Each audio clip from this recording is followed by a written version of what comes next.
Albert Einstein said, "Education is what remains after one has forgotten what one has learned in school." However, school plays an indispensable part in education. This time, we visited an international school in Beijing, and Nick Bowley, the Superintendent of YueCheng Education, shared his views on education with us. Part of education. That's great. Design and creation. So we're in the lobby now, and let's have a cup of coffee. Fiona, thank you very much indeed. Thank you.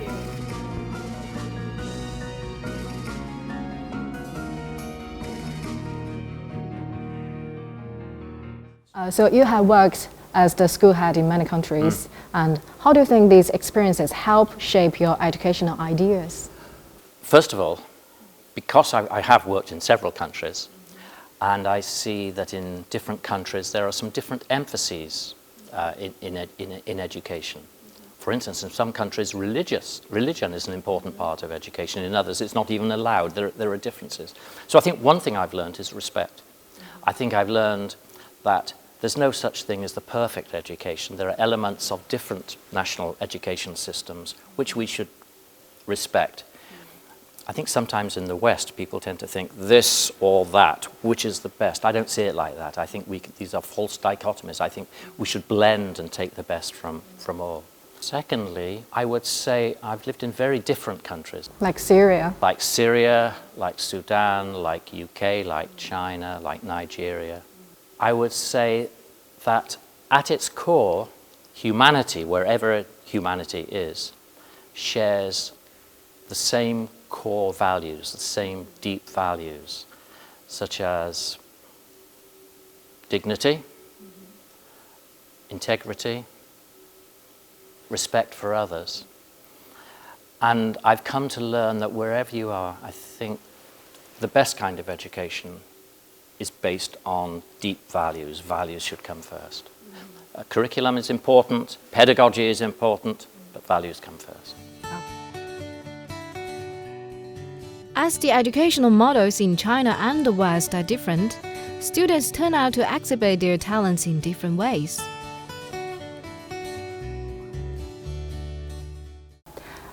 Your school adopt the IB teaching system in China, and which is obviously different from the Chinese educational system. But are there like any common educational ideas between the two?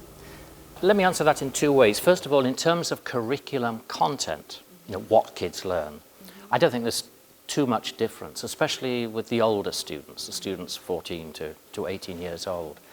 Much of the curriculum content, if we're to look at the Chinese curriculum or if we look at the IB, we'll see the same subject areas, we'll see the same intellectual concepts that people are expected to learn in both. I think the difference comes in the pedagogy, in the methods that are used for teaching the children. Three examples of what you would see. You would see inquiry going on. So you would see children pursuing their lines of inquiry into big ideas. Secondly, you would see teachers who are skilled in differentiation, because all kids are different from each other. So when we say differentiation, it means the teacher has to know the child as a learner and then provide means of helping the child to further their learning. And that may be different from one child to another. That's called differentiation. Another way would be the methods of assessment. Now, assessment in Chinese schools is mostly about evaluating. How do we assess what a child has learned already? You'll find in a school like this that more assessment is about assessment to help the child learn more. And it's a way of helping the child move up through the steps in their learning so that they achieve more at the end of their learning. So you have been in China working as the school head for many years. How do you think the Chinese education changed over the years? Can I be honest? Yeah. Not enough. For example? Oh, okay, for example. For the most part, basic education in China focuses on a traditional curriculum and it focused on direct instruction. What I mean by that is by teachers telling the students what they must learn.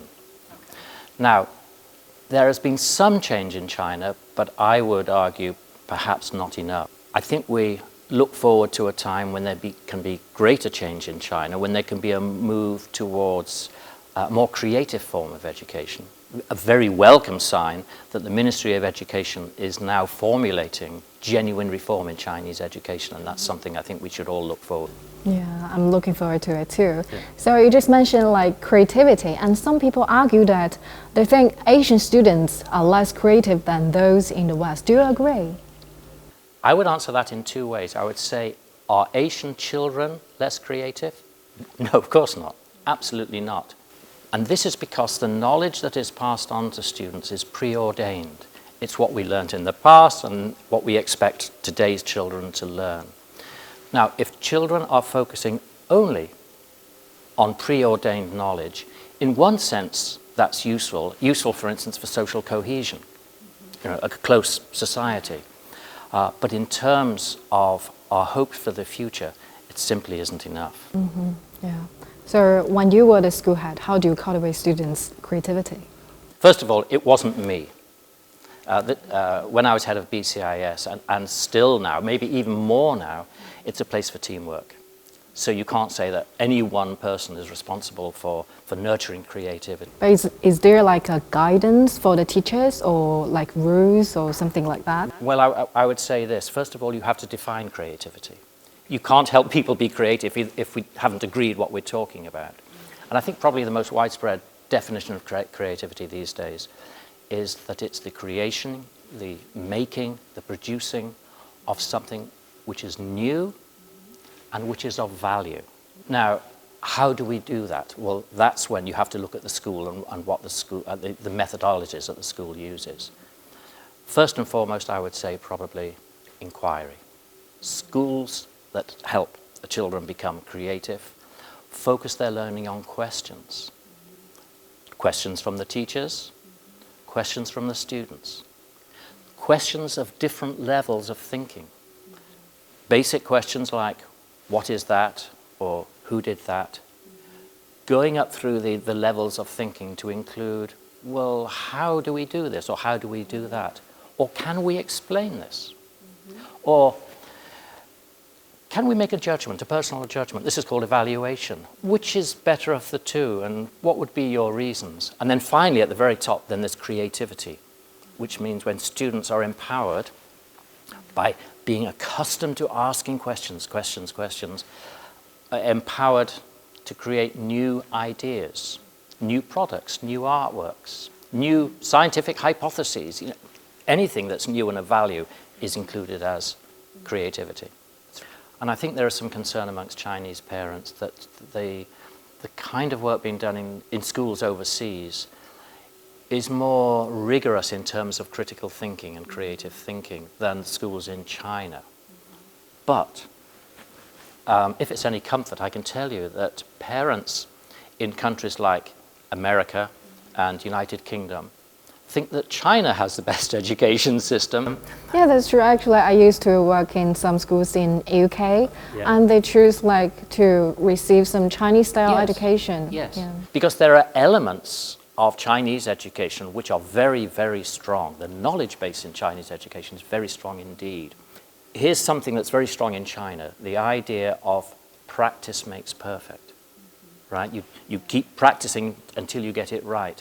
We kind of lost that a bit in Western education. But I don't see a dichotomy between that and between creative thinking. The two can blend together. So I think there are elements of Chinese education which are admired from abroad, and I think there are elements of Chinese education, of foreign education, that the Chinese admire. Yeah. So it would be great if to combine the two and find a balance between the Chinese style and Western style. Absolutely. We would call that the best of China in the world, and that's really what we should be striving for. Thank you for your answers. Thank you very much. Thank you. Pleasure to meet you. Yeah, me too. Pleasure to meet you. Bowley continues to devote his whole life to international education, and he is still on the way to cultivating more young talents.